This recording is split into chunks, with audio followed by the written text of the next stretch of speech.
Not too far.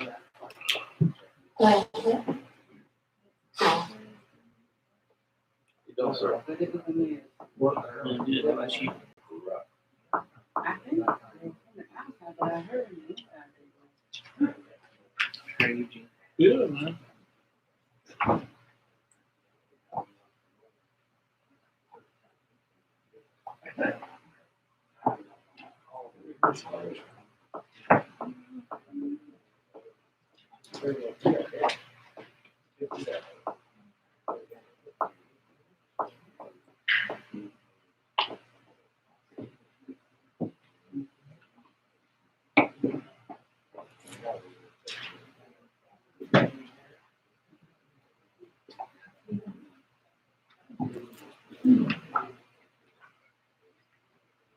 Yeah, I think everything. You know what to say. I went and bought my own. Right. I think this is like $12 for I can get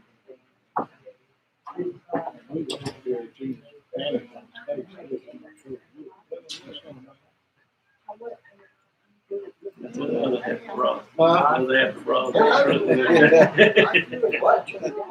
All right, did you get what I said? I just sent it to you. No, I have to go on the internet. I don't think they have an app. Oh, crazy.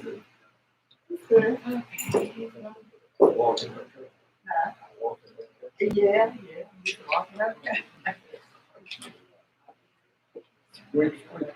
Very. Got to stand up.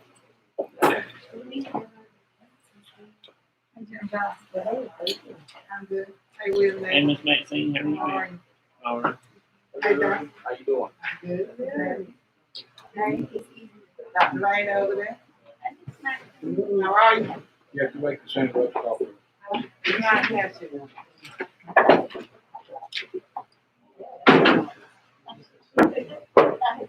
It's not that I can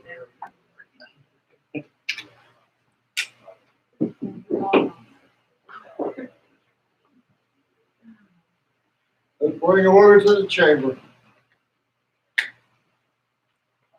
Ask Fred to have the prayer, please. Let's pray. Heavenly Father, as we turn our thoughts to you, thank you, Father, for the blessings that you bestow upon us. With your grace that we are able to gather even this evening to consider the town's business. We ask God that as we do so, that we use them in our sight, the decisions and deliberations that go forth this evening. We ask, Lord, even for first responders, our staff, our servicemen, and our local officials serving towns nearby, our state officials, and especially our national, that you turn your face toward them and give them peace, God. In the name of Jesus, we ask, God, as always, that you bless and cover the men and women who serve near and far, military, whatever they may be. We ask this in Jesus' name.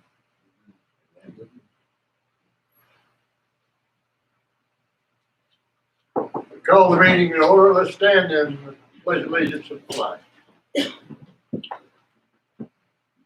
I pledge allegiance to the flag of the United States of America and to the republic for which it stands, one nation, under God, indivisible, with liberty and justice for all.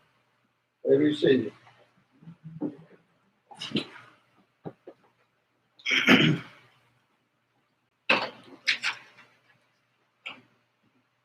I'll entertain a motion to approve the agenda as presented. Make a motion that we approve the agenda as presented. Any discussion? All in favor, say aye. Aye. Opposed, no. The consent agenda, I'll entertain a motion to approve the consent agenda. I have a motion. Any questions? All in favor, say aye. Aye. Opposed, no.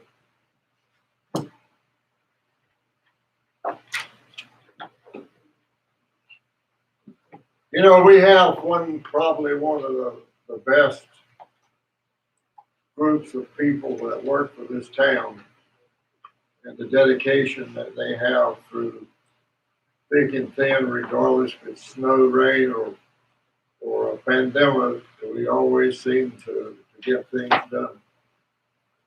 And tonight I want to recognize somebody that has really been exemplary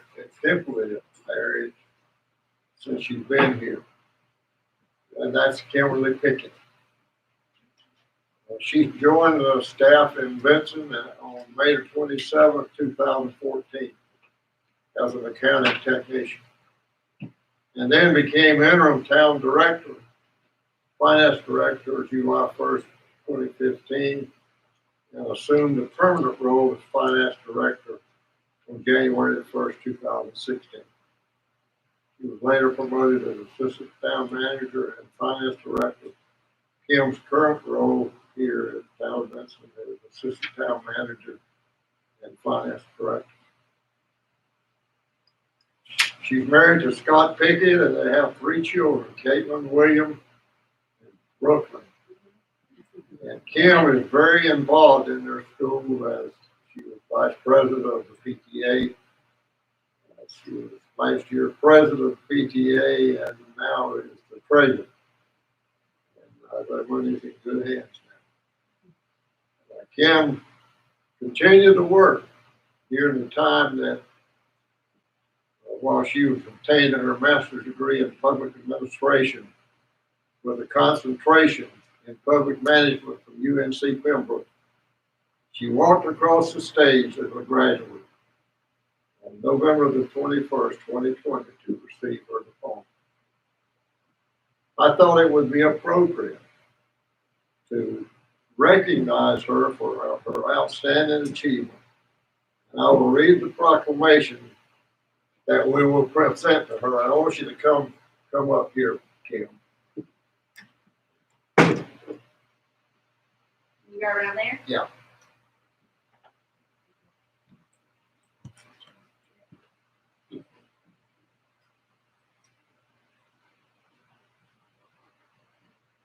This proclamation 150, 2021, recognition of Kimberly Pickett. Whereas the town of Benson is a prolific, founded in 1887, and the town prides itself on offering exemplary service to its citizens and taxpayers. And whereas the town recognizes the importance of town staff in making Benson a welcoming hometown by providing knowledgeable, efficient, and compassionate service to its citizens. Whereas the town aims to support employees in their professional development and career goals, and Kimberly Pickett joined the town staff in May 27, 2014, and is now serving as assistant town manager and finance director for the town. And whereas Mrs. Pickett has worked full-time while she and her husband raise their 3 children, and whereas Mrs. Pickett has actively pursued her professional goal by continuing her education, and whereas Ms. Pickett has completed her master's degree from the University of North Carolina at Pembroke with a major in public administration and concentration in public management.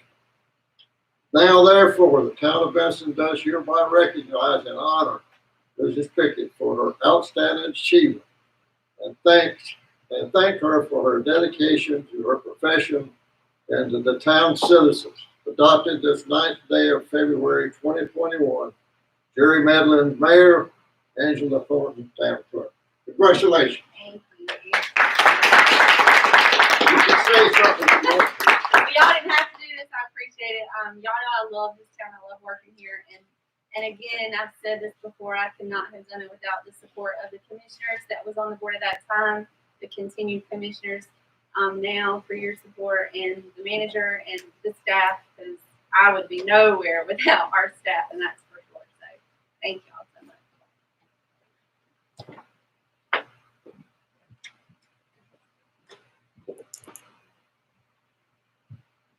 If there are individuals wishing to address the board or asked to provide their names and address for the record, come forward.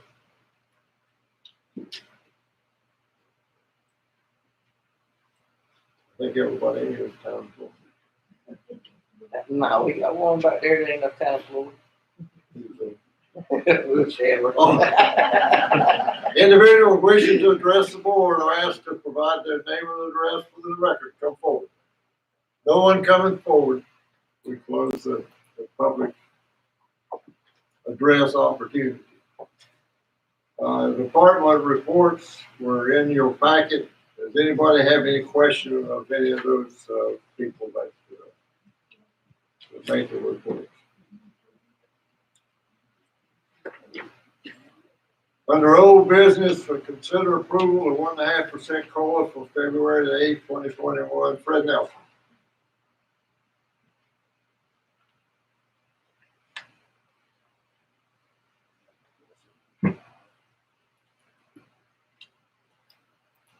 That's one. Thank you, Mayor, Commissioners. I want to talk a little bit about the 1.5% COLA increase for town staff. As you recall, we were to revisit that particular item in this part of the year. As you mentioned earlier, Mayor, the town staff are stuck with us from thick and thin, and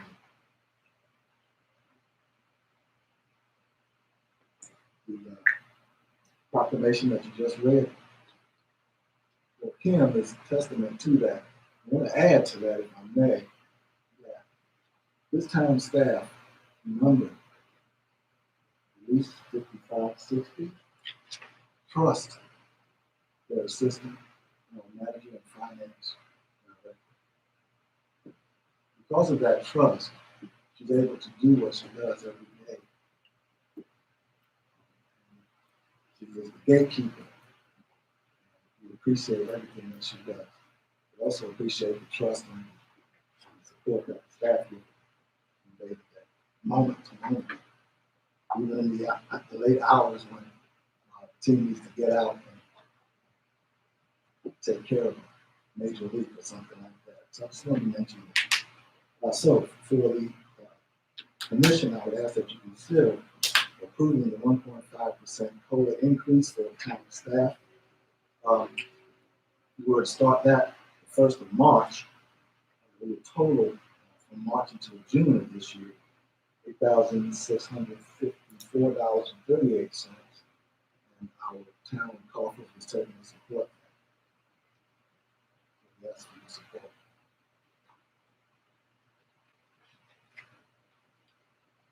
Does our board have any questions with Fred? I'll entertain a motion to approve this request. Make a motion. Any other discussion? All in favor say aye. Aye. Opposed, no. The I-95 betterment, Fred. Thank you for the approval, Commissioners. We have before you also the agreement with the Department of Transportation for the improvement project here downtown for our work associated with construction of the 66-inch drainage pipe. The estimated cost of $458,062, which would come due after the project is completed. You may recall in March of 2020, approved this project so that we could have that drainage pipe in the ground and working and not have to go back and work on that later for some problems. Also tied into that betterment costs and funding, as you can see on page 3 of the agreement that you have before you. One item that needed to be installed is pedestrian facilities, otherwise known as sidewalks, across the bridge there, so that there would be easy walkability from one side of the bridge to the other. We find that we have people at the hotel who rather walk down to Main Street and cetera. So it adds to the walkability of our town. Our portion of a total $87,000 cost is 20%, which would be $17,464. We would ask for your approval of that expenditure. As you see there on page 4, you see at the top, upon completion of the project, the department will invoice us for the responsibility of that $17,000. That's for the board's approval. Does anybody have any questions for Fred? Sidewalks, is this on both sides or is this one side? Have we, maybe I'm in the dark, so it might be Fred, but have we seen the final maps? Because last I recall, me and Jim and Jerry were on that committee, and I've not met with DOT in over a year. And the last time we met, we were still in negotiations, and I've not heard anything since then. That 100% map on the page. Yeah, it's just what is on our wall with facts. We took it down and took it to the hotel to answer some questions for them. Always take Tim with me because he can read. But compared to what we were getting, we're not getting anything pretty much, and now we're having to pay for the pedestrian and everything else compared to where we were 2 years ago, right? Well, that's what they consider a betterment, and it's not really involved with I-95. It's running that pipe from McDonald's down to I-95 to make that pipe bigger. That will then clear out all the water in some places where it's backing up. I thought the pedestrian stuff was going to be covered by DOT, and we would then not having to spend the money to do a new bridge. There's one in that contract. The only thing we have to pay for is the sidewalk. 100% of that total $87,000.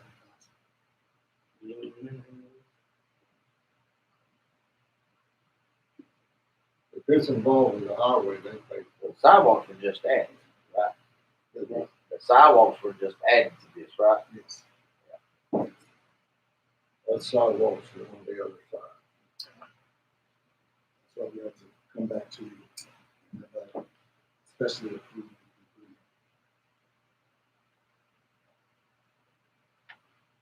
And what did you say our cost would be? $17,464.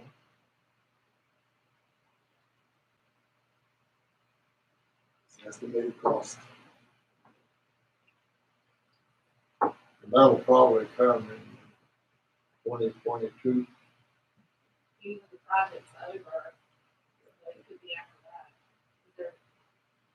What they say this week it was going to be July, we never knew what that date was. So we should see it come out soon. They're gonna let, on I-95 from 20 county lines of 40 on July the 20th, 2021. That's when they'll let it come. So it'll happen probably a year after that. But we have to give them a contract so that they can get an agreement with somebody to do the work. In other words, get a contract with the provider well ahead of time. Tim, you have anything to add? I don't have anything to add. I'll be glad to try to answer any questions.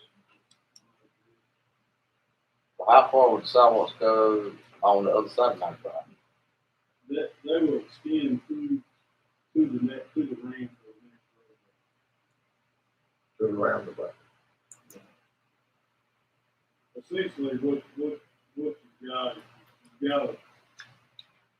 they're building the pedestrian facility. DOT code is moving to the connectors off this end. They're doing 20%. That's what I put in there. So we could decline the betterment. We have a pedestrian facility on the bridge with no access, no pathway through it or walkway. what this is our, sort of our skin in the game in regards to requesting that facility on the bridge. to connect with our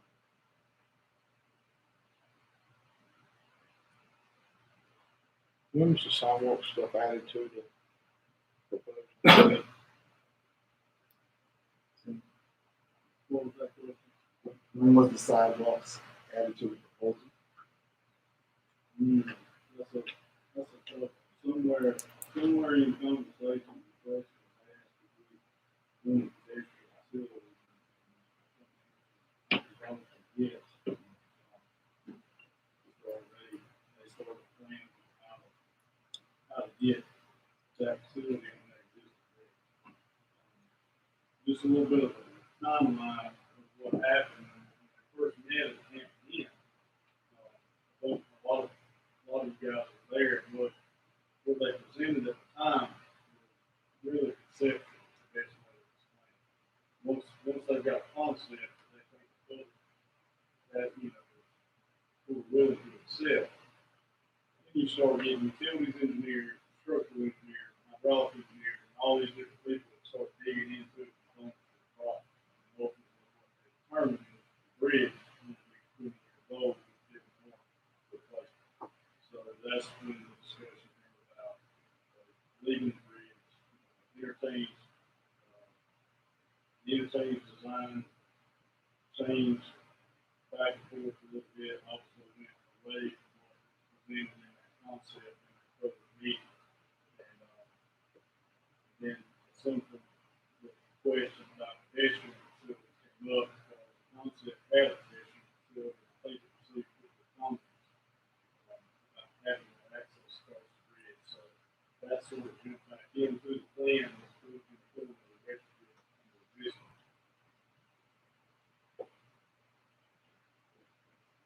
Any other questions?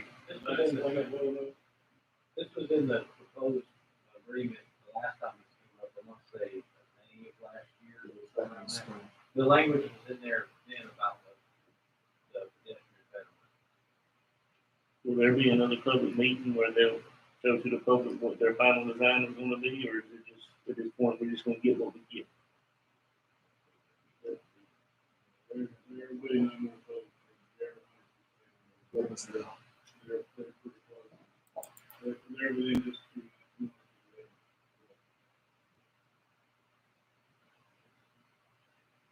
Any other questions? I'll entertain a motion. And I'll make that motion that we approve it. Any other comment? All in favor, say aye. Aye. All opposed, no.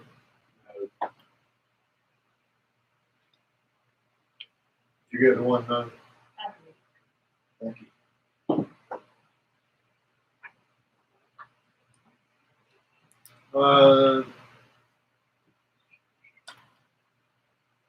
The approval of Park and Recreation Advisory Board appointment.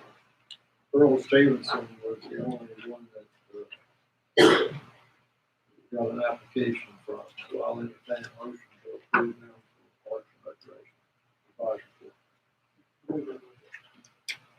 Any other questions? All in favor, say aye. Aye.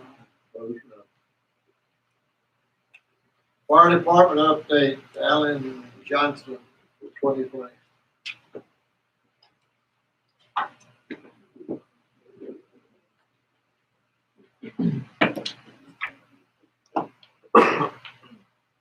Mr. Mayor, Board.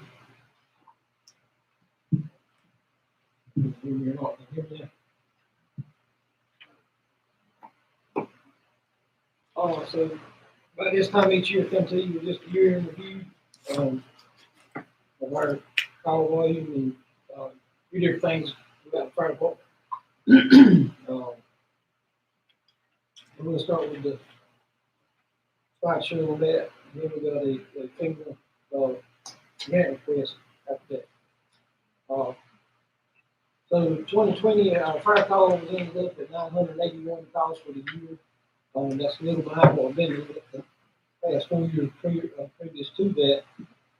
With the COVID, back when it first started, in March, The county cuts out running any first one of calls in the middle of March, pretty much through the whole month of April. That's probably what got our numbers there behind. And even the whole time, we still don't respond to any code blues. No, respond all code blues again, we kept responding to code blues, but since then, we don't respond to any code calls at this time. Unless it is code, if somebody comes out with a sick call, and they got get exposed to COVID, and they still don't dispatch us on that. So that's the reason is that our numbers are a little lower than what they have been. Again, there's 10 years of data, and 10 years ago we started out with around 555 calls. So other than that part, they're still holding on what has been the last 4 or 5 years, and they have almost doubled since 10 years ago. 2020, for calls break down a percentage. So fire calls Monday through Friday. This is when we have 4 people working. So 2 part-timers and a full-time guy. So that's Monday through Friday, 8 to 5. So we had 171 fire calls, 170 first one call. That's about 50-50 there. So that's about 35% of the time, Monday through Friday, that we have calls versus the rest of the nights and weekends after that. So all those times, the 640 calls, the other times, and then that comes up with 181 calls. If you look down there at the bottom, and this is including 103 mutual aid calls. That in town we had 652 calls, and then out of town, counting mutual aid, that 329. Moving on to the man hours. Total man hours on fire calls, first phone calls, about 4,600 hours. And then guys and girls trained throughout the year, 5,500. They get spent enough time down there, not just on calls, but also training. Next slide, our average response time data. Again, this is the count of 982 calls, all the calls. Our district is 27 square miles. That counts 7 square miles in one county. That's what we cover in our insurance district in one county. So average response time from dispatch to person arriving on the scene during the day, it's 4 minutes 51 seconds. Then all the time is 8 minutes and 6 seconds. If you were to break out, nights during midnight when there's nobody at the station, then probably go around 10 minutes. It almost doubled from what during the day whenever there is. We had the overlapping call, meaning we were on the call and we received another call. We had 151 overlapping calls. And that's about 18% of the time we were on the call. We had another call. So our mutual aid response data on that, so 103 mutual aid calls, averaging route time 4 minutes 4 seconds, and you got the drive time and then the total time. And then put gun in there, so 49. So we had 103 total mutual aid calls, 49 on them we went to gun. So gun calls on us an awful lot. So 49 times our average route time is 4 minutes 9 seconds. Takes about 10 minutes to get there. The average spending time on the scene is about 105 minutes. Of that's the note on the bottom, we requested mutual aid 36 times. So 36 times during the year, we requested, which runs the 7 departments. So some of those other departments we requested for them to come in 6 days. That's just the breakdown on the call percentages, and you might got a question about any of those.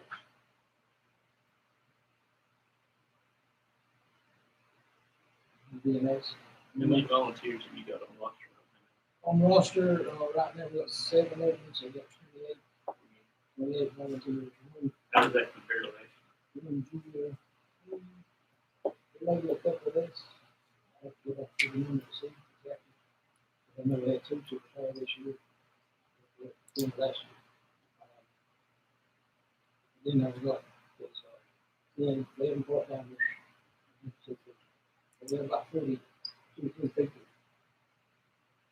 In the restaurant, yeah. I got one new junior that started first this year too. So you've got a full staff, is what you said, Well, we got, that you want. well, we can have up to 7 more, 35 volunteers is what our, everything that we got, what it is, so we can have up to 7 more volunteers. Say volunteers, but that's the purpose. We got 7 more, that's who we got. So you don't have a waiting list. That's right, I used to years ago, when we talked about it, years ago, you had to get on the web list. Times change, people just, years change nowadays, and it's not, even not the same.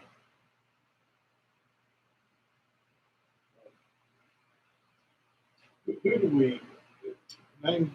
Who do we seek mutual aid from the most? The most, would be between elevation and court.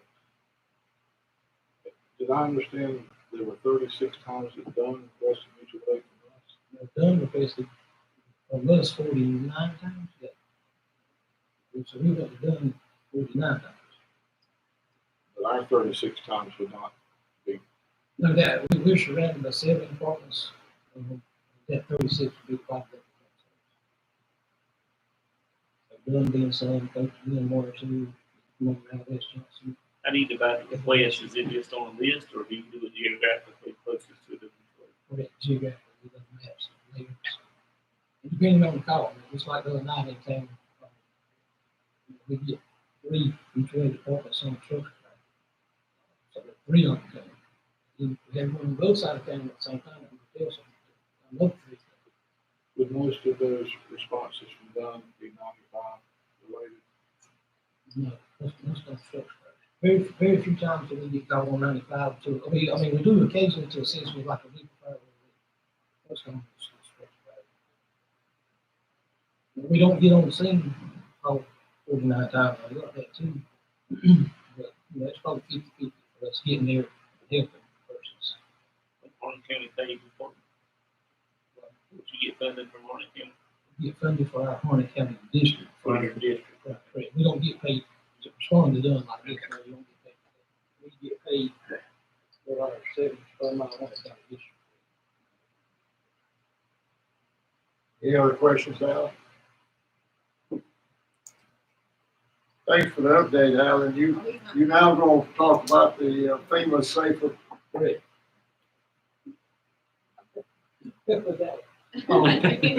So just a little bit on grants. I always like to put this one here and speak on it just to show that we have had some success over the years with grants. So since 2009, we've received 12 grants and very FEMA grants and state grants, the USDA grant. All that total, right at $1.3 million for the good of Benson. It costed us just a tad over $102,000. In that also, don't show you the number, is that under that number 7, we hosted a regional grant and we were awarded $869,500 at that time for radio. That's back in 2014. But that total number don't include that. That was coming from Cook County. But this right number, this 1.2 million, so it's for the good of it. So I just like to put that one in there. Let y'all see that. What that's showing on you with this past year, 2020, the thing we got a really thanks to y'all for allowing us to apply and places within it. So this here is the same one that we applied for. Y'all approved us to apply for it last year. Got turned down for this one, but we didn't see the other one, so so that was good. This is the safer retention grant. It's just assistance for 4 years. It's a 4-year paid grant. No matching funds are required. This is we're close to $400,000. We received it back in 2014, and then that finished up 2019. So y'all approved this apply for it last year. And so that's what I'm coming back for tonight, is asking that this grant actually opened up yesterday. And talking to the grant writer, he's ready to get to work on it. If we get approved. So of course, I'm requesting to apply for the Safer Family Grant. Again, it opened up yesterday. It's 100% funded for a 4-year period, and it's with volunteer attention equipment to assist with paying those. That frees up some money, allows us to do some other things.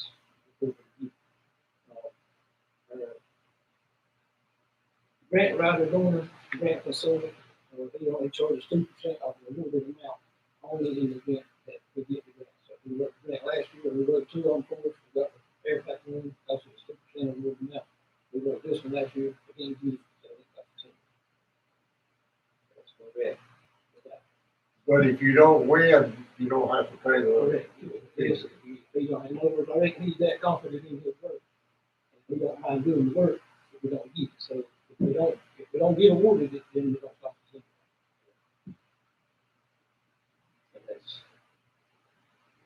Does anybody have any questions for Alan? You ready for that motion? To apply for that grant? You ready for that motion to apply for that grant? Made the motion to apply for that grant. Any other questions? All in favor, say aye.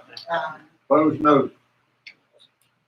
All right, thanks, Alan. Who's watching?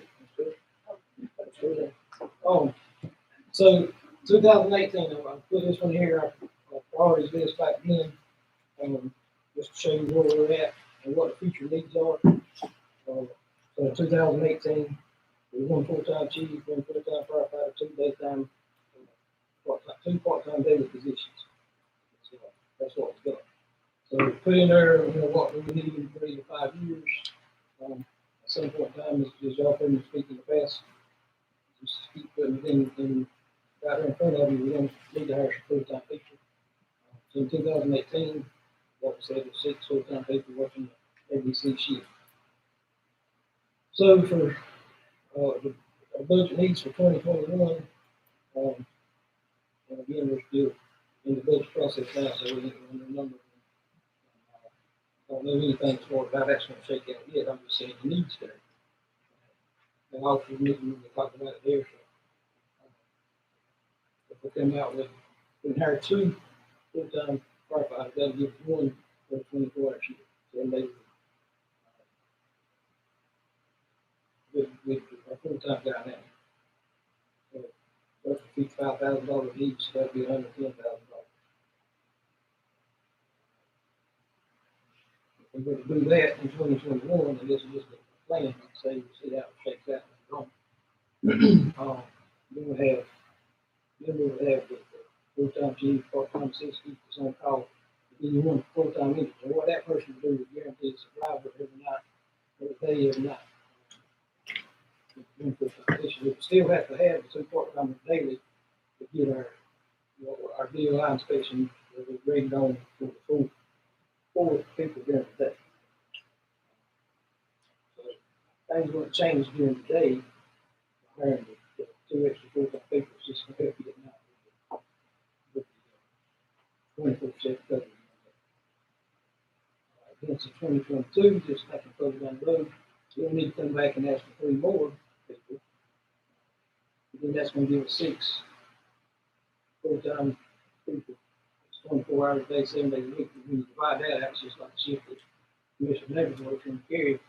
You only going to have 2 people, 24 hours a day, 7 days a week, the way you divide it out. And then that's additional money, about $180,000. So, and once again, this is the need that we perceive, and this is just a plan to get there. Now, again, we're in the budget process now, so we can talk about that later. We can do more for the retreat coming up. However, this one here. So we still got this same opportunity for this one.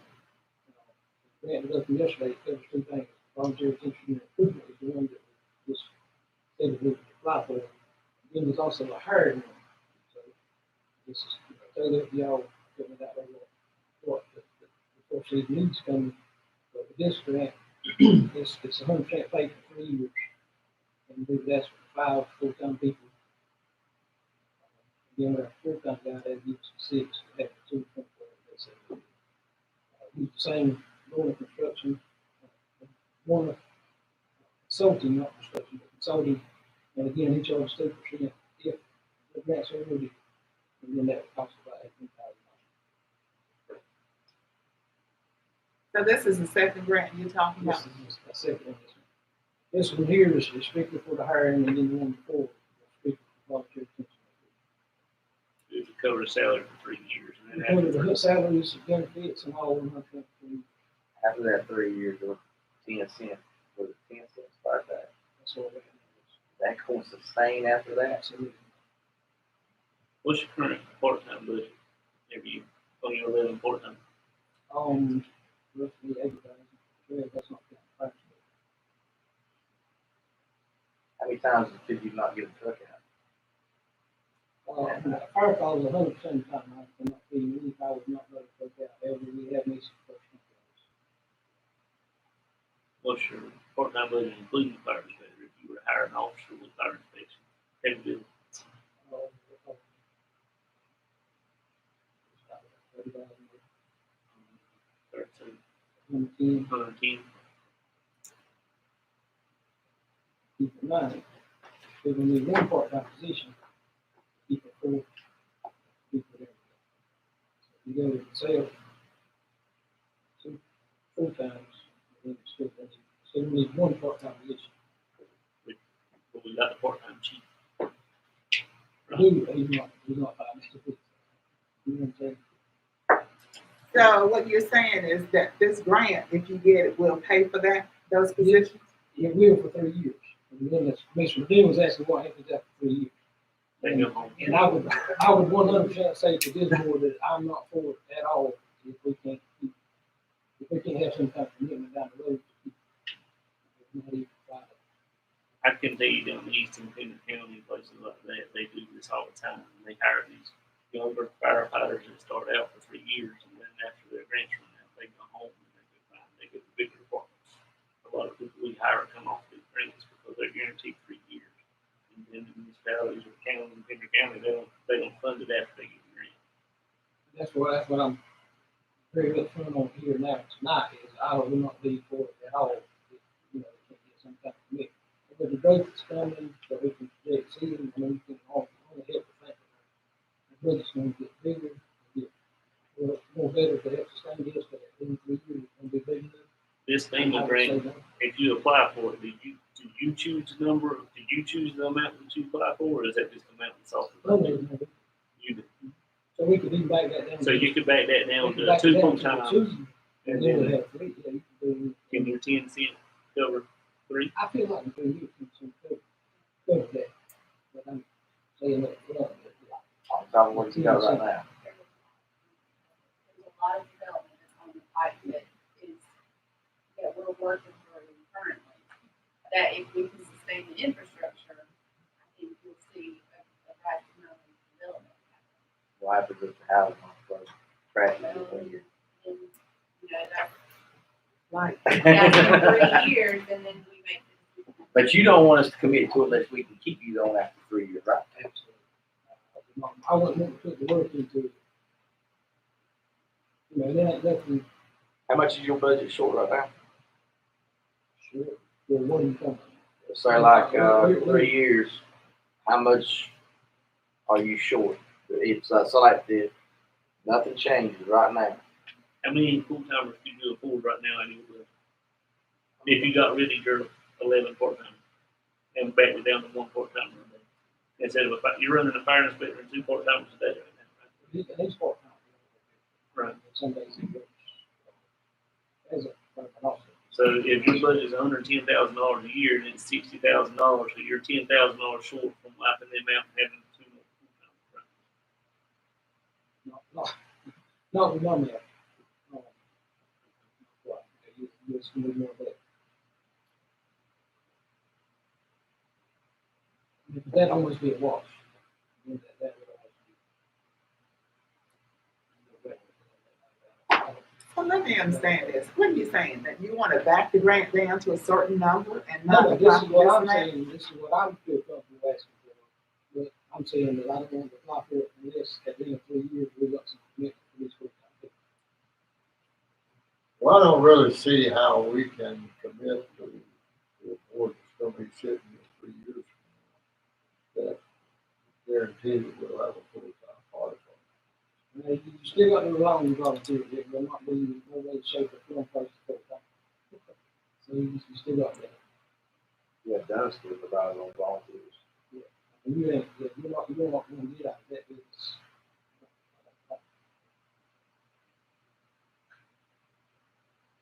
But now, the full-time staff, well, that will help, would be if you got that to the average response times, and that nighttime and weekend number that's, where it's got average of 8 minutes and 6 seconds, average all calls. And then I said on nights and weekends, you probably figure around 10, the time of dispatch, the time we get on scene. Then you should be back down there with that 4 minutes, 51 seconds. So if you put that in half, that's the advantage. What's the probability of getting that $900,000? You have a good feeling? I'd say 50-50. I mean, if man, like I say, he must be very, good at his work. I mean, if that's what he's offering to do. He's offering to put work in to do it. I mean, I still have to do my fair share. I mean, he don't do it all. He just kind of moves the narrative and stuff like that. If you back it down to 2, where you had your 3 full-time engineers at 7 days a week, what would that 900,000 change to? So that would be 55, I'm going to say 180,000. 120 over 360. I'm in favor of applying for the grant, but I'm not going to tell you I would keep them on within 3 years unless I can secure funding or unless development really came when we had the money. I don't think it's fair to try to commit a board in the future to that kind of expenditure. I would tell you, as the fire chief, if you think you can afford 3 full-timers in 3 years, then maybe you need to ask for 3 full-timers for the grant, see if you can get 2 full-timers to put you a driver on shift. But I'm not going to tell you I'd commit in 3 years. But I'm in favor of the grant because I think it's a need, and I'd love to see it in Benson. But you don't never know what the future holds. But people get hired and fired every day, and I'm not scared. I'm not scared to fire people. Yeah, and that being said, over 3 years, from what you just said, there's going to be people that still don't come. And you ain't gonna stop that. That's right. That's right. But then with the grant, you still have to wait. Well, I tell you, if you're basing, I mean, what's our benefit? 7,000, 7,000, 9,000 a year, something like that. Yeah, but we actually just. 7,500. What's your plan? What's your salary range you're thinking for an engineer? 30, 35, 10, whatever. Yeah, same as police.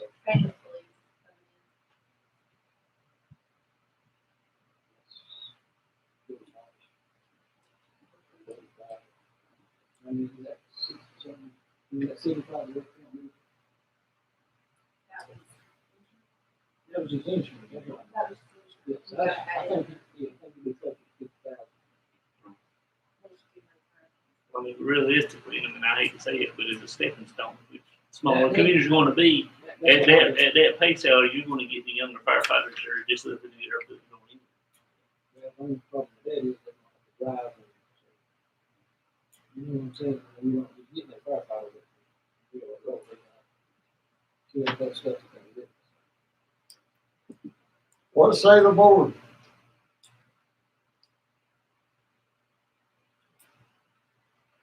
I'm okay with going for the grant, but I'm not going to promise you I'm going to hold it on for 3 years. I'm not even going to be here in 3 years, much like this. So that's another board to decide. I'm good with going with the grant, but as far as 3 years. But I would tell you, if that's a concern of yours, then I would ask for the number of people you think you can sustain in 3 years. You don't think you can sustain 6 full-time If you're talking people? about sustaining the 10 cent, was sustaining at 10 cent, there's not going to be much better off than red. That's why it's your decision.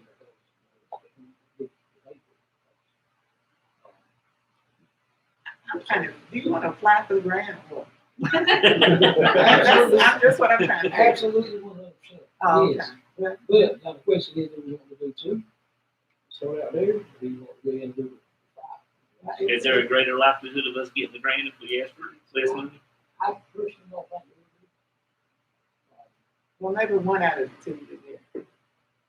that's. Or you wanna do the 5 and just know in 3 years' time, that you're probably gonna have to let 3 of them go. Think like that. You always think positive. You never know what's Well, I'm just saying, Well, I mean, that's what I'm saying. I mean, we, you know, at that point in time. Don't matter. I'm just saying that I'm not for hiring them in $100,000. And I don't think as a community, if we got accustomed to what it brings to the table, that y'all would want to address and turn it back to it. I would like to think that the money would be there to sustain them, but I'm just thinking, I like to base my budget off of the money I got in my wallet right now, not money that I think might be coming.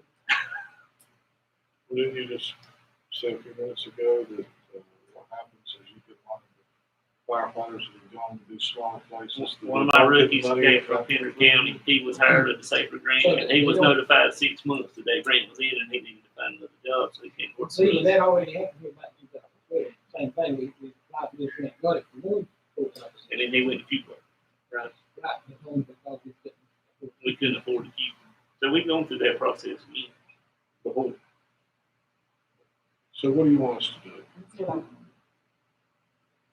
What do you want us to do? So Ellen, when they're I tell you hired what, like we'll this, approve the grant, and you can pull, you know, the number you want in there. How's that? And then, if awarded, then we can come back with some stuff, and then y'all won't have to accept it. I mean, however, if you get awarded, then you got to pay the man that wrote it. That's the downside. Well, we can have a conversation amongst us and see if it's gonna be two or see if it's gonna be 5. Ellen, when they're hired like that, do they know going into it that it's a possibility that it won't be permanent? Well, I mean, I would hope you would tell them that up front, but that's what I'm saying, that I'd hate to go through all that, that would really decline on who.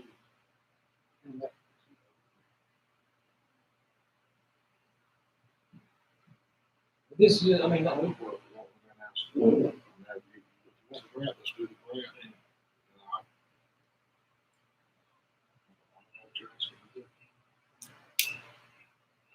You wanna approve it, I thought we already. vote on the grant?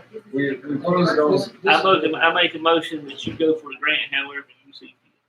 And I will take the $18,000 gamble that if it gets awarded. If it gets awarded, do we get to pick what number we want at that point in time, or do you just award it? No, we could, but however, the 18,000 would still be committed to that. The 18,000 is committed to the grant awarded, not the amount of money that you spend.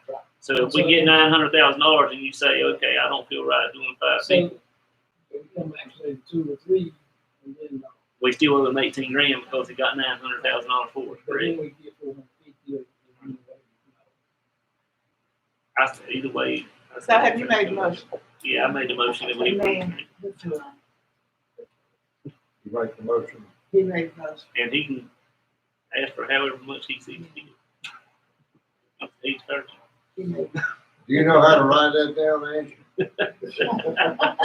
Whatever, Alan. Within your discretion, use it if we get awarded the grant. He's Not approving to the exceed. grant with the up to 5 Not to full-time. exceed 5 people. I like his language. And then if it's fair enough, we'll sit down in the next day or two, because again, the grant's open, and we'll come up with a plan to see how many that we think. All right, say your motion. I made the motion to get the fire chief's discretion to apply for the Safer FEMA grant to ask for up to 5 full-time positions covered 100% by the grant for the next 3 years. That's how it is. Got Yeah, it, that Angie? sounds good. Okay. Yeah, I got it recorded, so we're good. Any other questions? All in favor, say aye. Aye. Opposed, no. Thanks, Alan. Okay, We burned Cameron. that one. Okay. Field house front. No, not yet. Town properties. Oh, front front. So, gosh, I don't know, it's been a couple months now. I came to y'all, we had an inquiry if we were willing to sell a property, and when I came to the board and we talked about it, y'all said, it kind of what staff took from that meeting was, we'd be willing to sell some property, you know, but not just one, kind of go back and look at what you got. So, this is what we've done. So the very first property, and I'm out of order from what he put on here, I'm sorry, hold on, is Woodall Street. There is a location, 302 West Woodall, that we have obtained. It is 0.27 acres. The tax value on the tax card is $23,130. Staff recommendation on this particular property is to do an advertisement for sealed bids. So we would essentially treat it like a normal bid process. We would put it out there that the town is looking to sell this property. We probably put a sign up at the property. Sealed bids would have to be submitted to me by a certain day, and then the highest bidder, I would come to the board and say, this is what we can get from this property, and then you would approve it or not. So that's the first one. The second one, can I just do it? Oh, okay. Oh, that's a different one. Let me go back. Okay. Okay, that's fine. Okay. The second one is North Railroad Street. This was the actual property that started the whole conversation. This property is behind the library. There is a brick building that is attached to it and then serves as a makeshift parking lot, I guess you could say. It's 0.1 acres. The tax value on the tax card for this particular site is $26,890. We already have somebody who is interested in purchasing it. So in talking with Ike, we said the way we would maybe go with this one is a negotiated sale and upset bid. So we would go to the adjacent property owners and we would say, are you interested in this property? They would put a bid on it. We would come to the board would approve, and then somebody would have 10 days to come and contest that bid and say, no, I want to give you. So if they bid $12,000, somebody could come back within 10 days and say, I bid $12,001, and then you have to wait, and the process would kind of start all over again. Well, I think you have to raise it a certain amount. You can't just go to the increments of Right. $1. That's a fine. Yes, it's like a foreclosure auction, because we bid on one of the experience of that. Every time it gets bumped, it can go on for weeks, it can go on for months. And that ensures theoretically you get the best, highest value of it, because everybody has an opportunity to bump that bid up. But it starts with a negotiated, price, presumably in this case with somebody who's on the property adjacent to the property. I suggested on this particular property, I don't know if I can agree with you or not, but I think this particular property, we should probably get appraised, so we can have a starting point. The appraisal I know for this property, because there's really, I mean, it's kind of a oddball, there's nothing really out there, was $750. But How are we gonna find comps on that? that was why it was so high. That's why it was $750. Yeah, I don't know about that. I think, I base it probably on tax or something. I don't know. Okay. Yeah, I'm not a real estate person, so that's why it's up for discussion. The next one. Wait a minute, does that include the building and the land that the building's sitting on? Yeah. Mm-hmm. And there's some parking or whatever. There's some parking, yeah. That was part of the old Holly Myers building when the town bought it from Jimmy Rose and them years ago. That stored furniture and this and that and built it. And it went along with the sale, and I think the town paid the Roses $125,000 for that building, and that came along with it. And there's still some stuff in there, but it needs a new roof. I mean, I think there's stuff in there for the museum. There's a lot of water damage in there. I think in talking to the adjacent property owner, her thought process is put a new roof on it and she can store tables and stuff in there. And she hasn't. So we would approach the adjacent property owners, not just one, for that one. The next one is a town well. This one is located, Behind Maryville Hudson Homes. yes, yes. Where Sean Hudson lived there, Maryville Hudson. There's that little town. The churches there with the work there. This one, the well needs to be abandoned. There's nothing really that can be developed on that small piece of property. It is 0.05 acres. The tax value on it is $4,600. The staff decided that probably the best route for that particular piece of property is a negotiated sale and upset bid as well. Go to the adjacent property owners, see if they would be willing to purchase it at a starting price, and go through that same whole process that we would do behind the library on North Railroad. And then the final property is going to cause a lot of discussion, I know, and really we don't know what the best approach is on this, which we wanted to bring it to the board because we have a real estate agent, we have an attorney, we have people that on this board that are much more experienced in real estate than myself, but we acquired this property from the church some years ago. We're still trying to do a title search on the actual cemetery portion of it. I can tell you that we cut grass in the cemetery is $650 a month, every month, 12 months out of the year, and we might sell one plot out of the cemetery in a year's time, and it's $600. So for me, financially, I don't know that it's the town's kind of sinking money into that property. Now we could do some different things depending on what the board wants. I can market it more. We could increase the price of the cemetery lot. I used to manage some of Memorial Gardens in Selma right across from Parish. Those lots go at $12.50 a piece. So we're definitely not selling them at what market value is for other cemeteries in the area. Places are low. I'd have to go. Here's the thing.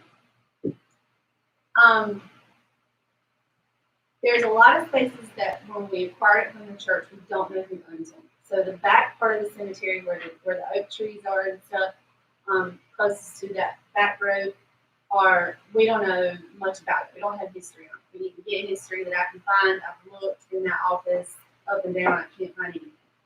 Where is the cemetery? It's No business. yeah. On Morris. Mm-hmm. Let me ask you something, because I know you say you're not selling any plots right now. Right. But when you have someone that does not have a place to be buried, is that not you use that to do that with some of that property? What do you mean? I mean, if somebody don't have a place to be buried and have money. They have to pay for it, $600. But would it be the full cost? Oh, well, I don't think it's a honest. I've never heard of that. A place for. Being people that can't afford to be buried, there's not a place here that does that. You got to pay. That goes to the state. Yeah, state. I'd have to ask some people. I just wonder if there's enough spots if we could just. Are there spots that have already taken out there? We well, Yeah, I've seen some Braxton, when Braxton was here, did get a surveyor to come out, and we have a plat, and I do have plots that are available. However, the town's never really officially sold the lots. Like, we don't do a deed like I used to do in Selma. So there's no markers that got platted off in that lot either. So Is there any reason why the town needs to be in the cemetery business, or could we not call some I cemeteries didn't and get sell it. this? I didn't Well, now, I've into it seen and some not private really, lots yeah. out there. I've been out there and I've seen some private lots. Yeah, and there are family Yeah, lots, it but sure the is. church sold those years ago. Those Right. were free, the town owned them, from what I can see. I've had people call me and ask me, is my great grandfather buried out there? And I'm like, I have no idea, but I'd be happy to walk the cemetery with you on a nice sunny day and we can look for it. I mean, honestly, I do not know. Well, I've walked that cemetery and I've seen some plots out there that I was really surprised that those people were there. I'm being honest. Well, I've talked to a funeral home thing. He said when the pandemic's over, he'll talk to us. See if I can understand. Well, I want to make a note though. So this cemetery is split into 4 lots, and this is kind of where it gets a little where discussion happens. So you have the bottom section, and then you have where the number 1 is on the map. All that is definitely cemetery. Well, and then you've got these 2 parcel tracts that are kind of landlocked. Tim and I have talked about there's a ditch that runs where the number 1 is. There's a ditch that runs, and then you go over by like Lloyd Earl's property. And we said, we could clear out those trees. You could put a little bridge over the ditch. And there's more spots that could be platted out for a cemetery if a funeral home wanted to come and purchase it and stuff. So you have potential with that, but then you have these other 2 parcels that are landlocked completely. Now we've talked about we can come through and extend Home Street down and kind of around and kind of give them some access so they're not landlocked. But would the board, if the board wants to sell it, would you want to sell it as a whole? Would you? I mean, I don't know whether It was given to us, right? well. It So Best I can tell. was given to us from the church, right? I haven't found back deeds from the cemetery itself, or the rectangular tract on the left, just on home. But if they're landlocked like that, but now Well, how they're do the you landlocked by a town on property, so if you sold them, you could divide them up, and convey access with it. You'd have to convey, you'd have to get the surveys done, big access ways to get tracks that are, they're not landlocked so much as there's just this long rectangular lot. It's owned by the little area, it's got a single lot trailer up the top part of that screen. That lot juts into all these town properties and more or less make kind of like the shape of the ship. His property juts down kind of in the middle to us. If you're going to try to do anything with these properties to sort of make the sail of the ship, you're going to have to come in this way. Have to come in from the bottom part, around the base, that are there. I think we ought to just leave this like it is and try to sell it. I think that's marketable for growth and expansion of the cemetery. If we can get a bunch of cemetery or funeral home directors to start bidding on that, because that right there ain't doing anything but holding earth together, and it should be at least bringing tax dollars. And if you leave it all tax, at least we get tax. So We shouldn't be in the business of making money as a family. So speaking of tax dollars, you got the one portion of it is 3.15 acres, and it's the tax value on it is $59,980. Then you got another one on Home Street, 1.46, and that tax value is at $90,260. And you have one that's an acre, is the tax value is $15,300, and then you got one that's 0.93 that's $15,180. So I mean, there is some value to those 4 lots. So all 4 of those are graveyard. Right now, that bottom slope is what is platted out, and I think we have some platted out on number 1 a little bit to the tree line, and everything else is just wooded. The whole of the ship is just all this wood. Yeah. Now, this is just my opinion. The number 1 probably the most valuable piece up there. That's what I And was about to say. yeah. If there's any value in that property out there other than for a graveyard or cemetery, it's that rectangular piece at the back, because that's got road frontage, so like several pieces. But now there's a ditch that runs straight through it, right? That's the one that- there's a ditch that runs right through it.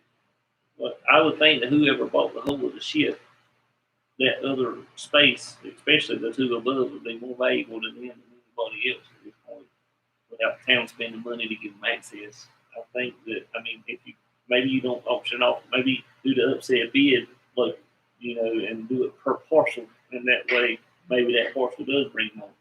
Or either, or either you hold on to that parcel and get rid of the graveyard and then do that number 1 at a different time. I don't know. That's a thought. I mean, that way you get rid of the cemetery and the landlocked stuff, but keep That lot takes number care 1, of the concern. and then you just hold on to lot number 1 and do that at a separate bid period. I mean, And I it'll know probably we bring just put it more. on hold until we should get One thing it. you can consider is option, all of it. And then if somebody, if I'm a funeral director or somebody who's in that type of business and this looks attractive to me, I might come in there and buy all the lots.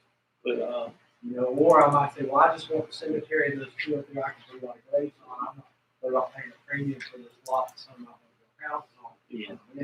If you hold lot number 1, eventually, I mean, you can sell the ship and hold lot number 1, and then that could be a buildable house, which is going to bring more tax revenue to the town if you were able to sell that as a buildable.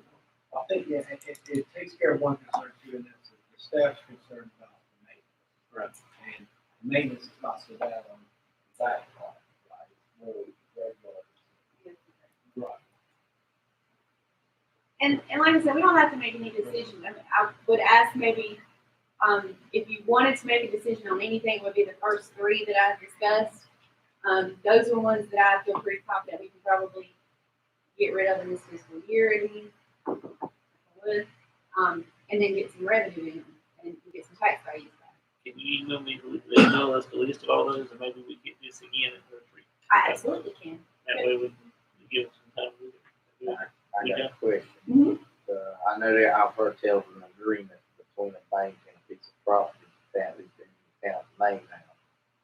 And the agreement was that it could not be done unless a Habitat for Humanity house. So we've looked into that, Aaron's looked, and we don't know of anything like that. We've not seen anything like that. So, and you've done all the policy. And which lot, I mean, This is when Massengill was, so the you lot. know, there was discussion about a lot. The lot I thought might be subject to something like that was Woodall, the Woodall lot, but I didn't see any kind of restricted covenants that they started when they deeded it. is that the one that deeded this from the bank? That's it was came from a bank. That's the right. one, that's the one It that came deeded from in. Wells Fargo, who Yeah. took it back from Fannie Mae. They changed the closure. I took it all the way back. The title is good. That's an actual buildable lot. Yeah. That's a valuable lot right now, especially with the builders and everything. But I didn't see any kind of restricted covenant. Ultimately, you know, if we go to sell it, you know, it's the buyer's responsibility to look at the title and make sure what they're purchasing. So I would say that we can convey good, clear title to all those tracks. I just have not been able to find the deed yet to the whole of the ship and then the little rectangle part of the back. But I haven't taken it all the way back in. I think those conveyances are going to be very heavy. The other two are very illegal. Well, what she suggested is to go ahead and decide what you want to do with the first 3 and leave the graveyard be like that. What about the other surface property? It's just on. Right now, that's the only one that we can see that's surplus. Everything else, there's a town facility that's sitting on that, or a pump station, or lift station, those types of things. We haven't seen anything else. I mean, and I'll keep looking. I've got a map in my office with all the different properties. Thanks to Aaron. What about the lot on Main Street across from? McDonald's. Well, that is, we bought that to see if we can align the streets, the stop. Yeah, that's speculation. We're wasting revenue. We could solve that. Should never bought it, but we could have solved that and have money coming in every year on that for commercial or whatever. We're speculating on where to line up some street sometime in the future. DOT has got that on their plans. DOT has done all kinds of stuff that promised all kinds of things. I've never seen it come to fruition. Well, the only thing that's held it up is that the McLean boy went and put his house in the National Register and didn't realize what he had done, and they can't put a roundabout there because they have to protect the corner of his lot. But I don't think we ought to get rid of that lot on Dunn Street because we've got to do something lining that up.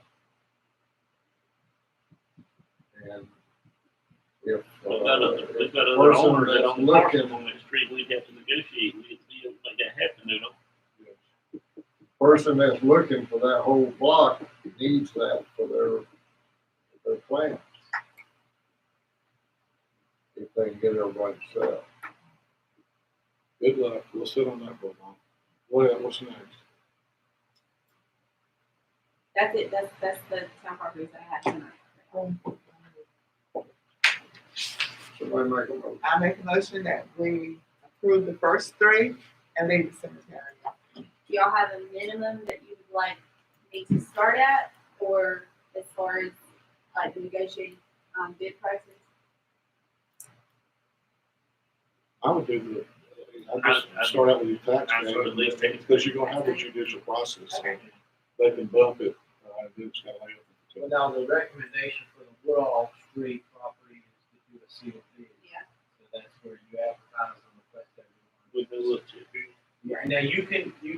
I do a judicial sale on all of it, that, people have 10 days to I bump think it. there's really three good ways to sell in real estate. There's the negotiated price is upset, like a judicial sale. There's, the sealed bid, and then there's just a regular public auction.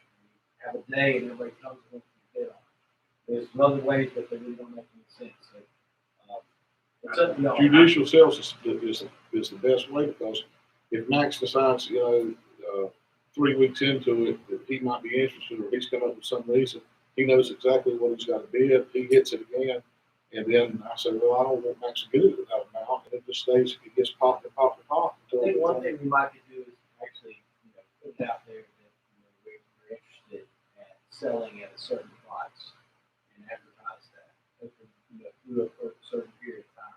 If someone will bite on that price that we established, which is the board established, delegate, whatever, however you handle it. Then you've got your first price, right? That's the point where the 10 days start. Then for someone months it, you keep going, or how long that lasts. I need to look to.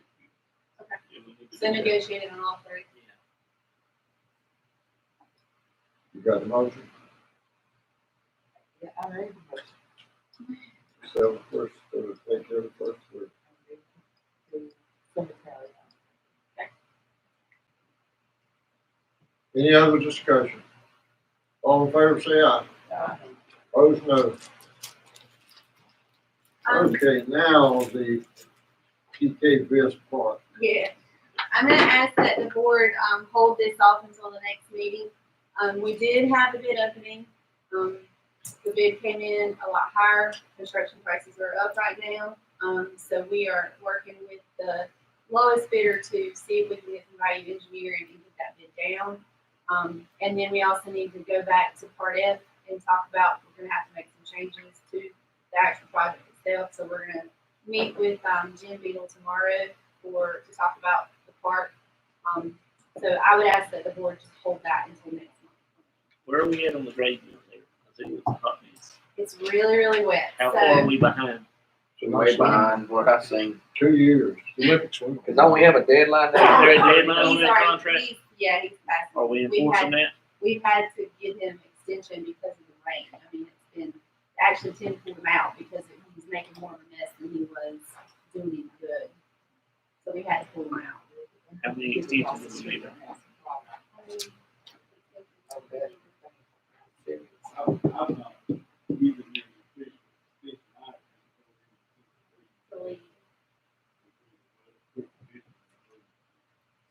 I'm just gonna say this, with all love and endearment, word on the street on the contractor field is that we're not upholding that agreement, and there's a lot of contractors that do a lot of work in this town that are complaining about it. And so just make sure that we're doing what we're supposed to be doing. Yep. So if we won't be getting any bids. Somebody said what now? I said word on the street, there's a lot of contractors upset that they have bidded for jobs here, and they say that it's way behind. They're not happy with the fact that we're not enforcing the contract. If we want to keep other contractors working with us, we need to make sure we're doing what we're supposed to. I agree with that. When's this, supposed to be done deadline? What was this year? It was, but we've talked to Jen about that too. I mean, we got held up too, because when we sent the permit off to the state, they came back with us and said, you need this big immaculate pump station for the field house itself. So, Tim has been back and forth with the people from the state. He's been able to, lower the requirement of the permit, and he'll have to explain more. That's on the technical side. But that's an expense that that Matt Smith had obviously not planned for. We did not know that there was going to need to be a pump station out there when he was what he was putting in for the grant money. I think there's some language in there, if we don't have it completed by this date, that we lose the funding. We can get an extension, and Jen already knows that she came out in October, and we had a meeting, kind of like a here's where we are type meeting, and we talked to Jen about the problems that we've had on the permit side. So she said that's fine.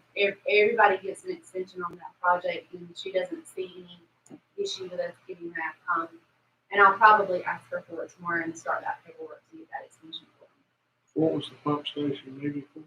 For the field house. I got a question. The contractor that's doing the grading and stuff like that, is that his choice to be off the job, as you said?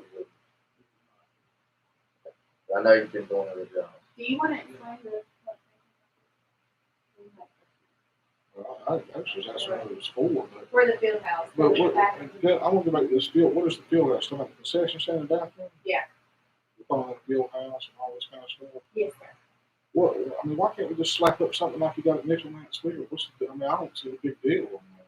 Well, the original plan was to have 4 fields with the field, kind of like Smithfield is set up with the field house in the middle, and then you can see it from the top of the field house where the scoreboards are, where the scorekeepers are. You can see all 4 fields and run everything. And then you've got the kitchen, and there's a little play center for parents with smaller kids that are out there with their kids.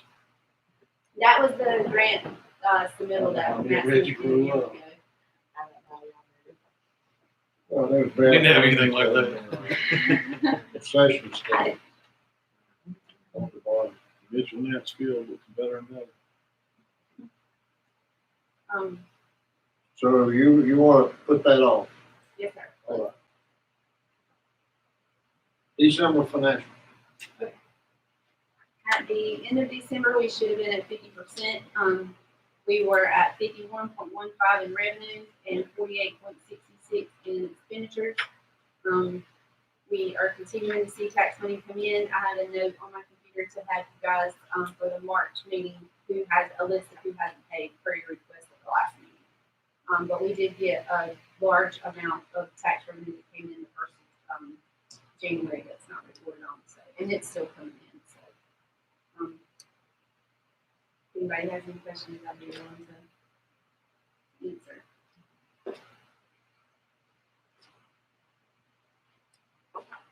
Any questions for Kim?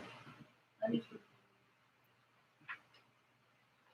I'll entertain a motion to approve. I'll give you a COVID update really quick if you want to give that to you. At the end of January, everybody should have been paid with their COVID extensions. So we had 207. 17 have left. 185 have paid, and 5 are still getting it in to us. One is actually probably going to move out. We had contact with their landlord this week, and I think they're probably packing up and moving.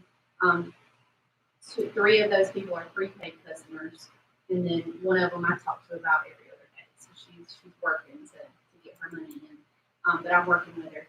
I want to note that since our last meeting, we changed the prepaid percentage from 25 to 50.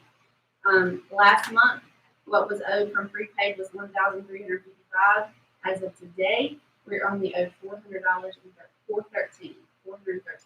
And we went from 6 people on the list to 3. So that made a tremendous difference in getting that money in.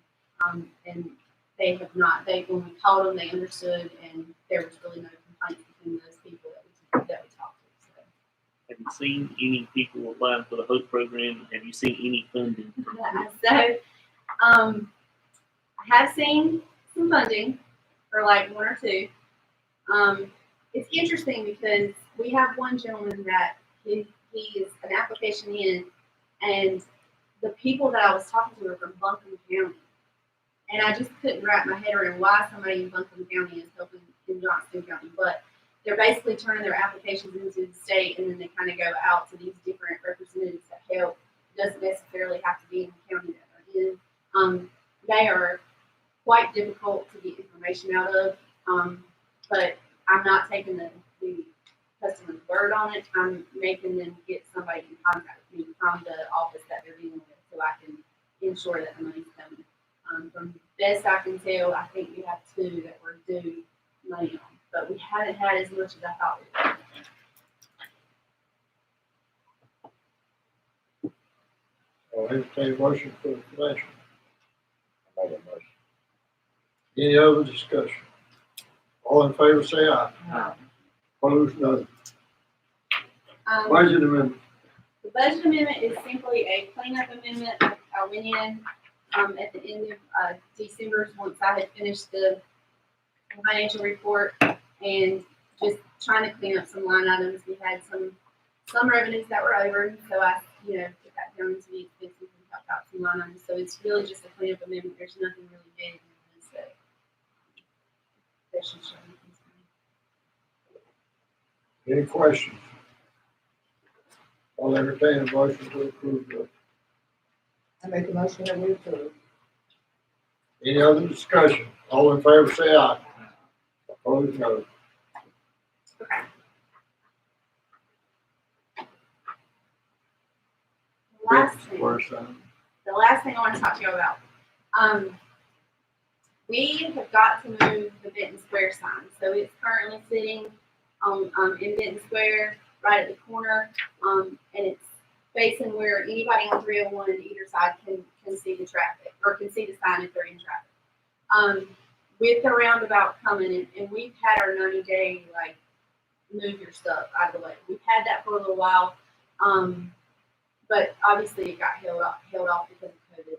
But we are working to get some of these things moved. The clock, if y'all notice, is gone. It is at the electric department, just waiting until all the work is done, and then we put the clock back. That was minimal. But the sign's gonna have to be moved, and the best we can tell is 2-sided.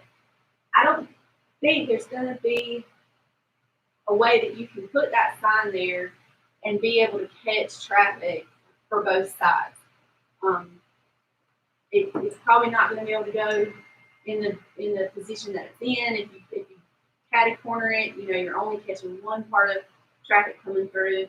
And so staff is we have a lot of different ideas running through our minds, like cut one half of the sign out and just have it facing one, and that might cut down on some electricity. I don't know how much. But do we want to relocate the sign? Do we want to put it somewhere else in town? And if so, where else would it be a good place to put it? I suggested the Grove, but then I was reminded that there's a brick wall around the Grove. That's probably not the best place to put it. So we thought we'll bring it to the board and just see if y'all have any ideas. You don't have to make a motion on it tonight, but we would appreciate, some thoughts. Send me your ideas of where you think would be a good place to put it. Because I just don't know that Benton Square is going to be it's not going to be seen once that roundabout is there. Where have we got space other than Dunn Street and the library? Is that space in front of the library where the flagpole is? Yeah.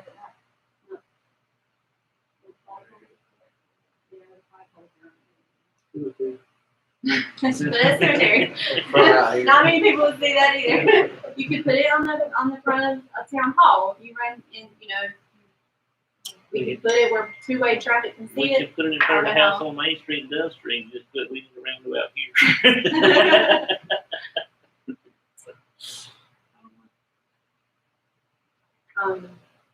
But it does need to be relocated, and staff really needs to start on that process of getting it relocated. It's embedded in cement. I mean, it's going to be kind of a job for us to get it done. So we want to go ahead and have a game plan for it, so we can have it on our to-do list.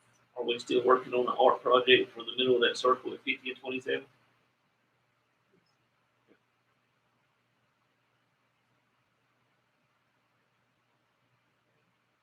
Okay, you're not looking for any. No, but if y'all think of anything, I appreciate y'all emailing me and just giving me some ideas. Before we move it, I will come back and kind of let y'all know where it's going to get moved to.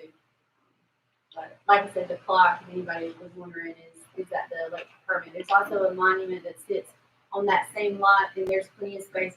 We'll just we'll back the monument up, so that will stay. So really, it's the sign and the clock that we need to kind Okay, That's all I have. McGill, posted. Tim.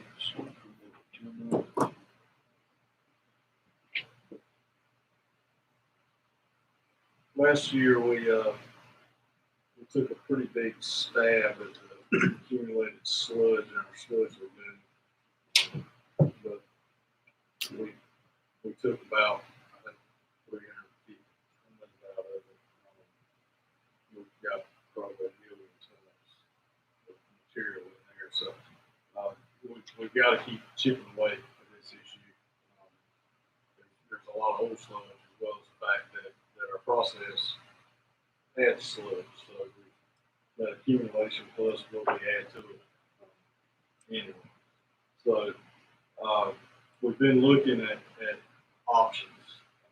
It's not a cheap operation, regardless of there are different ways to do it. None of them are very cheap, so we've worked to try to find the most economical option to continue chipping away at the sludge issue. The proposal that I bring to you tonight is something that we've been able to work out with Yields Composting. Yields has been a sludge removal for us for years, and what they're willing to do in conjunction with us is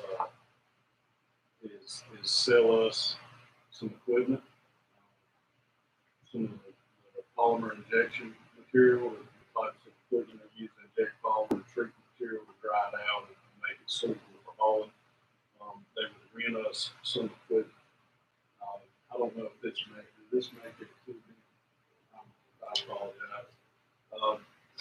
Pretty much, we would have some startup expense that would include 1 month of work for the yields, and that being a training period for us, as well as buying a few pieces of treatment equipment that we would have to have. That would be an initial investment of $12,500. After that, we own that equipment. They would rent to us their sludge hauling trailer. We'd have to rent a dumpster, and then we'd have some incidentals in it as well, polymer, fuel, those kind of things. And then we would pay them for transportation and tipping. So, estimating we could get 4 loads a month out, you'd be looking at an estimated $8,580 per month going forward. So, $12,500 up front to get started, $8,580 monthly moving forward. Ultimately, what we're saving on is labor. A lot of the cost in mobilizing one of these companies is labor. We've been very fortunate to be able to get the full staff with 5 very competent staff members out there now. We feel confident that they can operate this operation. It's somewhat passive, but it does take a little work beginning of the day, end of the day, and keep things fueled. It's not like you have to sit on the machine all day, but you do have to sort of tend to the operation. We feel like we can work that in our daily schedule out there. We budgeted this year for $100,000 for sludge removal. How much? $100,000. So we're estimating that we can get about 960 tons out for that amount of money for $102,000 with this. There are some off ramps in it, in a sense. If conditions are just really bad, if we've got a month for some reason that we just don't feel like we can make use of the equipment, they will take it off rent at any time. So we could drop the $3,000 a month trailer rent. Obviously, if we're not pumping anything and they're not transporting tipping, basically we can cut back to nothing on that monthly expense if we weren't pumping. But I don't really anticipate us not pumping at any time. Our goal would be to get this operation in place and again, that being the daily process of plant operation, processing the sludge. You said 950 tons is what you're estimating? 960. And so what did it cost us to remove the 350 when we did it? I think about $385,000. You a sludge man. Yeah. I make a motion, we approve. You say we have them? We probably got a million out there. So, million, we're gonna remove 160 million tons, 160 tons. Yes, sir.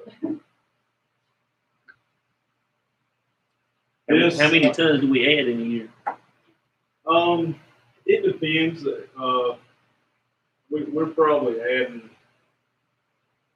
100 tons a year, I mean, about 100 tons a year. but this could be something that can, It's a in living, perpetuity. breathing operation of the plant. Yeah. Is this creating the pellets? Is that what this is doing? Or? No, this is dewatering and removing a liquid sludge. So you're dewatering it to the extent that it can be safely hauled down the roadway. So it's still very, it's a lot of slippery material. Okay. But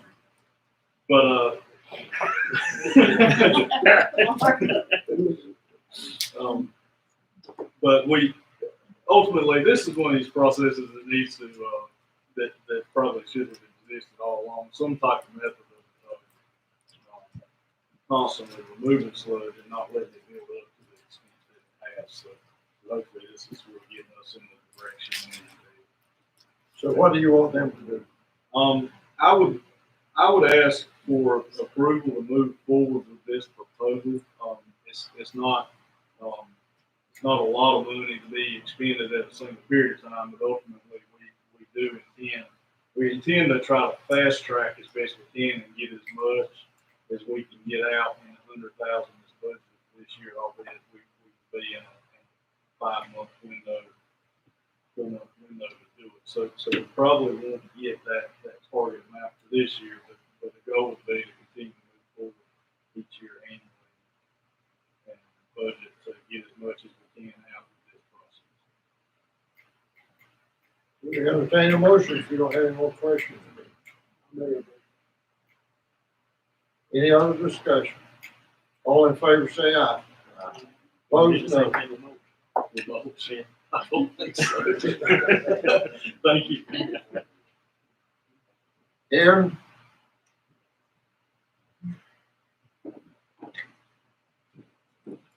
Good evening, Mayor and Commissioners.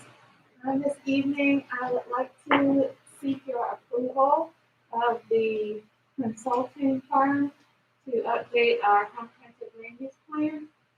This is a little bit of background information. The board identified the need at this point with all the development growth, and as we looked at our unified development ordinance over the last year, that it was time to revisit our comprehensive land use plan, which is 10 years old at this point. So sent out a proposal back in November, request for qualifications and proposals, soliciting firms to submit a proposal to help with the comprehensive land use plan update. And from that request, we received 7 proposals back from well-qualified firms. What we did was I evaluated the 7 and compared them with an evaluation metrics criteria. And out of those 7, selected the top 3. And from the top 3, we held interviews with staff and a planning board member to interview them. And after we interviewed them, we went and met and discussed the evaluations and decided that Withers Ravenel would be the best consulting firm to help us with our comprehensive land use plan. So this evening, I am seeking the approval to move forward with that firm. I'd be happy to answer any questions. Can we budget for this? Yes, What do we? How much do we budget? 70,000. So we're within the budget. Any questions of Aaron? Entertain a motion to approve. I make a motion that we approve. Any other discussion? All in favor, say aye. Opposed, Thank no. you so much. Town manager's report. I don't have anything at this time. You gave everybody Yes. the sheet.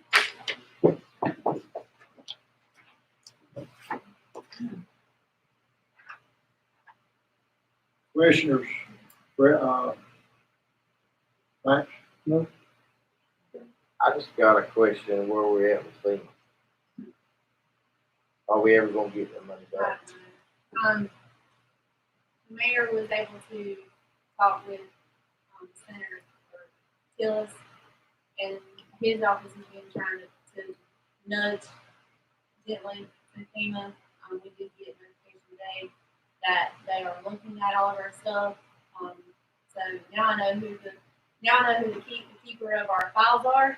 So I have her email address because she's part of that email that got responded back to us. So I'll just keep pushing until we get it. That's going on what, about 4 years now? Well, you know, Seems like it. well, 18. we closed the project in December of 19. So, and we turned all of our paperwork in by February of 20. And so it's been a year. About 400,000. Well, that's the problem, the figures that The figures they came back with Tillis today are Trout not came what we back had. with was different than Yeah. they've been presented. Yeah.